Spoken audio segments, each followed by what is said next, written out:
going for a drive. 2018 Lamborghini Huracan Performante Spyder. But we have the top up because it's freezing outside. So this is our first Lambo. Yes, it is. So let's start with horsepower and torque. Okay, 631 horsepower, 443 pound-feet of torque. And what kind of engine does it have? A 5.2 liter V10 naturally aspirated. But there's a problem with that. What's the problem? V12, the doors go up.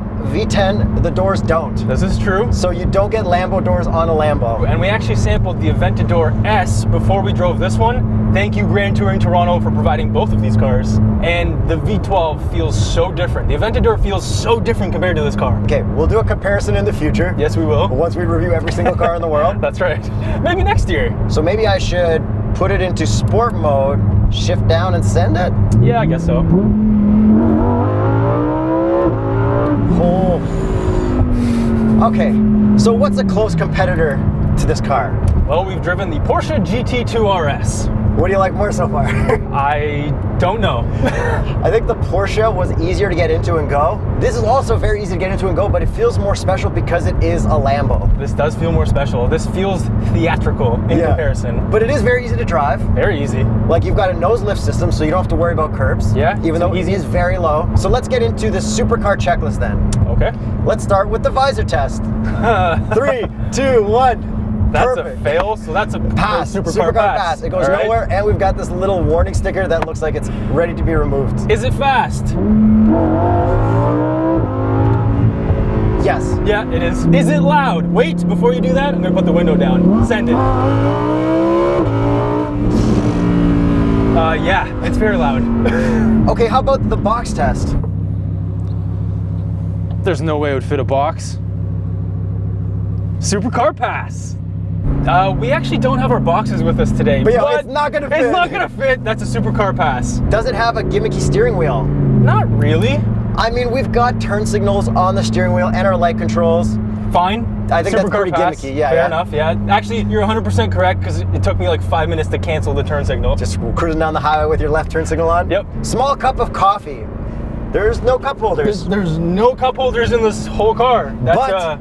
That's a supercar full pass. Yeah, that's a full pass. But the Aventador had like those little Mazda Miata style clips. But I believe it's an option that you have to buy. So what? That's a full pass. Do the doors go up? No. So that's a supercar fail. Yeah, but I have seen door mods for Huracans, and I think it's super cool. We can't include mods, not fair. But in general, I like the idea of it. Do you look cool getting in or out? Not as cool as like scissor doors, but you still look cool. It's a Lambo. But it's very easy to get in and out. Yes, it is. So is this a supercar? Obviously it's a supercar. It's a Lambo. Come on. And it's super expensive. Yeah. So back to the simple everyday driving of this car. Okay. It is automatic. It can be automatic. Yes, so you've got this M button, which will get you in manual mode or automatic mode. We've got our paddle shifters mounted on the column, just like the Aston Martins. Yes, and unlike the Aventador, this has a parking button. That one, you just pull the parking brake up. Yeah, when you're in first or whatever. That's right. Which is interesting. It is interesting. Very Lambo-ish. Yes. So like we said, there are some buttons on the steering wheel that are kind of crazy. Turn signal is on the left, and you have to push in to cancel it. That's right. And your high beam is also above that, so you have to hold that. And our washer fluid. Yep.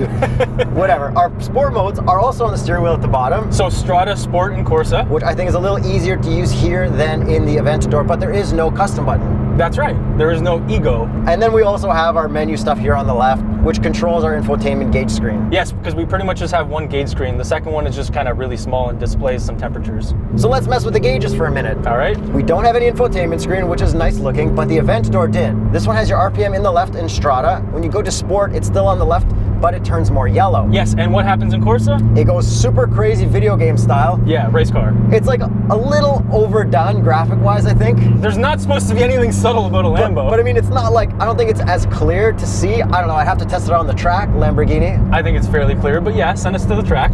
And the cool part is, when you're in the normal mode, if you use Apple CarPlay or Android Auto, oh no, sorry, there is no Android Auto. Yeah, there isn't. When you use Apple CarPlay, it shows up right in the middle and you have no tach. Is that the cool part? It's interesting. It's interesting. I think it's interesting. I think they omitted Android Auto because Android Auto people will be like, oh, this just doesn't make any sense. I just want to see my tach. Android Auto people can't drive BMWs. Listen, nobody should be Porsches using a phone in here at all. Or Lambos. Ever. To control our infotainment, we also have a scroll wheel. This is not a touch screen. That's correct. Which you may have guessed. No, I didn't think I would ever have to touch that screen. But that's cool. I like scroll wheels, like, you know. Yeah, it works. You know exactly what to press at whatever time. It's very clear. And let's finish off the interior, I guess, before you start driving it. We have hard buttons for everything, and we've got cool toggle switches. Yeah, and then we got gloss black, which whatever, it's a Lambo, you're not gonna clean it yourself. But the most Lambo part is, I think, the start-stop button protector. 1000%. Is that what it's called? The protector? It's like a jet, right? Yeah, missile. Yeah. So you lift it up, it locks in, and to push it down, you give it a little tap, and it softly goes down. It's the coolest little touch. And I saw that on the Urus.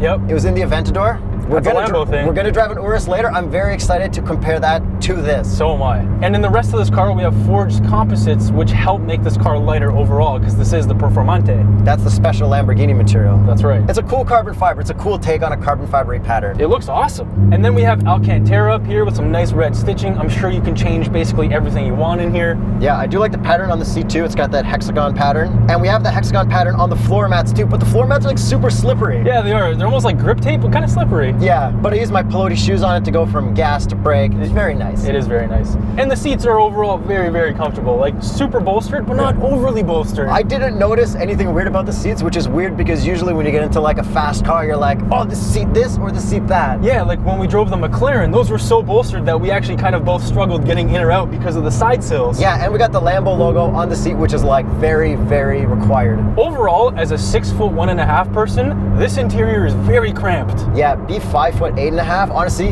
when I was a kid, I wanted to be taller. I wanted to be like a basketball player, like a hockey player or something. And like now, 5'8.5" is perfect. I don't fit in any race cars or fast cars in general. Don't worry about Tinder, just worry about cars. And on that note, I guess it's your turn to drive. Yes. Does this have launch control? I'll find out. Launch control. Oh my God! Okay, it's called thrust mode. Yes, it is. Sorry, I got excited. How do we get into that mode? Okay, we had to go into Corsa and actually turn off the traction control fully. Can you please put it back to yeah. traction control on Traction and maybe control sport back or strata? into sport. Okay, that was a nerve-wracking like 7 seconds. Sounded good. Okay, so this does 0 to 100 kilometers in about 3.1 seconds, which is pretty wild. We can't hook up because it's cold outside, but this is still so crazy to drive. Yeah, and it's got huge wide wheels. Yeah, 305s out back. It's massive. So the tires are good, but I believe you can get Pirelli Trofeo Rs, which probably would have helped, but whatever. Let's talk about how this drives. Strata, Sport, and Corsa makes a pretty big difference in how it handles and how the transmission and engine reacts. So you put it in Corsa and it's like violent shifts. Which is nice. Yeah, it's awesome. But let's mention something crazy about the Aventador we drove. Okay. That is a single clutch. Yes, it is. When you shift every single time, it's like, whoa. It feels ancient and amazing. And this is like very precise. Yes, this is dual clutch. So when you have it in Strata and Sport, you almost don't feel the shifts like Porsche PDK. So speaking of Porsche, speaking of Lamborghini, speaking of the Nürburgring. Yeah, the Performante set the Nürburgring lap time this year, and then Porsche destroyed it slightly with the GT2 RS. And now Lambo took it back with the SVJ, and then even more recently, Porsche tried to take it back with a modified version of the GT2 RS, which I don't think really counts. Okay, but it wasn't the Spyder. It wasn't the Spyder. But we're in the Spyder. Yes, we are. And I've been on the Nürburgring, so it's kind of... How many times? 2 laps, one time. Nice, nice. Yeah. One thing I don't think we've mentioned, actually, is that it's all-wheel drive. So there is a rear-wheel drive version with less horsepower. That's right. About 570-ish. Yep. We haven't really pushed this car that hard to be able to tell, and we don't want to write this car off, but I'm sure it handles corners quite well at the limit. we got to do a track day. We do. And let's get into what makes the Performante a Performante different from the regular Huracan. The Italian flag on the door. That is one thing. This is also lighter than the regular one by about 77 pounds, I believe, thanks to those forged carbon composites inside and a bunch of forged carbon outside. And then we also have the ALA system on the outside. That's the crazy active air that comes out of the spoiler? Yeah, super cool. I believe in Italian it's called Aerodinamica Lamborghini Attiva. Can we get into the Italianness of this a little bit? I would love to. How do we check our oil pressure? Well, we look at these gauges and it says press olio Temperature oleo? and batteria. I think it's batteria. Batteria, whatever. Okay, how about up there? Temp aqua. And then our gas is called benzina. That's amazing. Can you change the language? I don't think so. I think it's already been changed. I like that. I think that's super cool. I love it. So overall, the Performante is just lighter, better, and faster than the regular Huracan. Okay, but personally, I think I like the look of an Huracan with nothing on it. Really? Yeah, like no body kit, no spoilers, plain color and chill. I think it looks so clean. I think this is perfect for a Huracan. I like less, just like I like a Countach with less on it too. Yeah, but look at that wing. I like the wing, but I like less.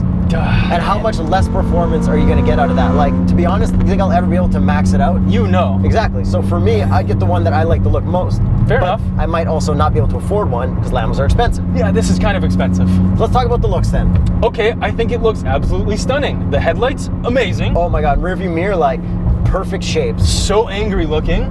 The rear end, so aggressive, so much going on back there. The exhaust, unreal. I like how the taillights is like one section of an Aventador taillight. Yeah. You know how it's got like 3 of those? Yeah, I noticed that. Which is also the Veloster end. Yeah.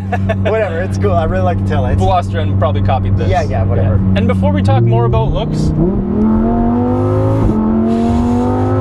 oh my God. Crackles and pops, Only in Sport and Corsa, which is really cool. but it sounds really good in Strada as well, but it can also be pretty quiet in Strada. Exactly, because Strada is your driving daily mode. I like the way the exhaust tips look. Yeah, they look awesome. Coming out of the bumper, like right in the middle. And that's very different than the regular Huracan. I also love the wheels. The wheels suit this car so well. Hey Yuri, Yeah. since this is a Huracan Performante,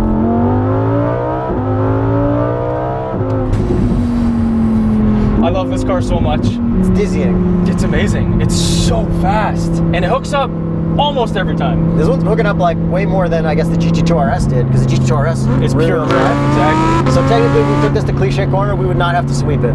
Technically, it's less horsepower Yeah, than less horsepower 700. too, yeah. Yeah, we wouldn't have to sweep it. One thing that I noticed while sitting in here, the mirrors. They Yeah. look so cool. Everything's carbon, everything's crazy. Like, that's the thing that you get with a Lambo. It's just, everything's over the top. It's like, if you're a child, you can design a car. This is it. This is what you take. You And know- perhaps the Aventador as well, but yeah. We should probably mention, for those who don't know about Lamborghinis, the engines in the back.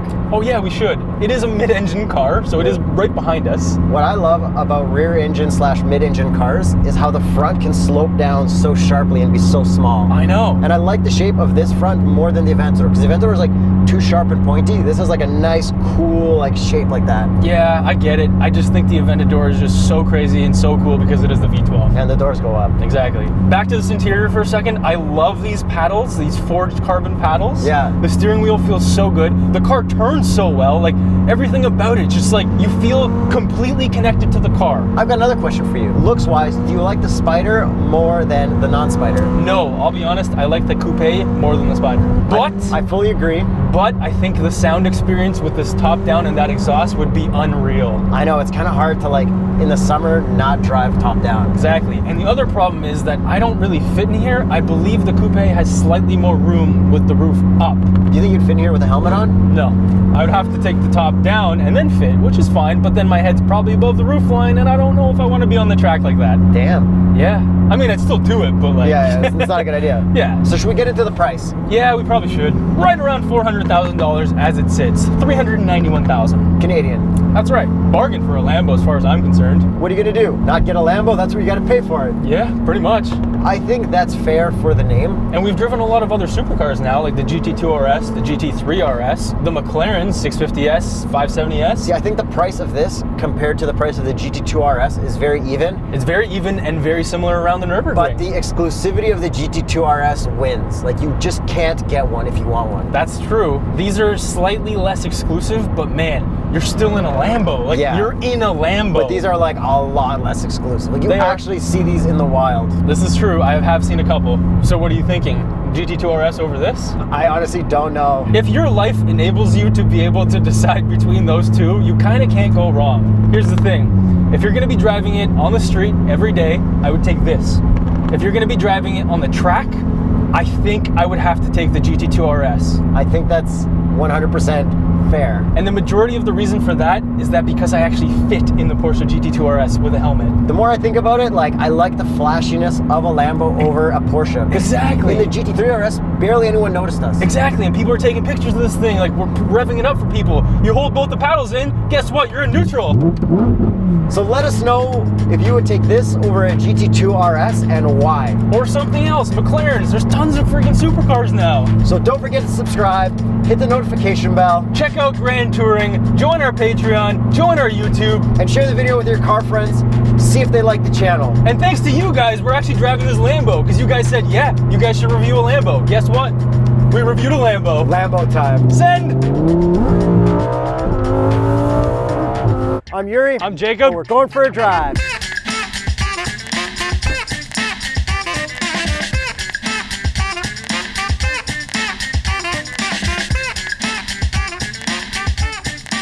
This is a subscription break. Don't forget to subscribe. Subscribe right now, subscribe. We didn't do that.